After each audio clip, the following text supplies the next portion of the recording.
আরো 19টি নামাজে অশুদ্ধ ভরা,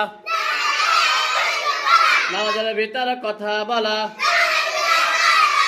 কোন লোকে সালাম দেওয়া, লোকে সালাম দেওয়া, সালামের উত্তর দেওয়া, শব্দ করা, বিনা উজরে কাশা,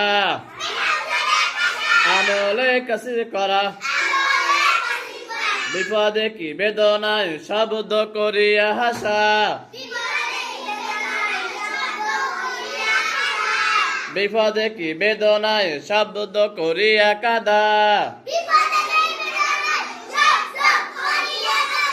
3 তাসবিহ পরিমাণ সতর খুলিয়া থাকা।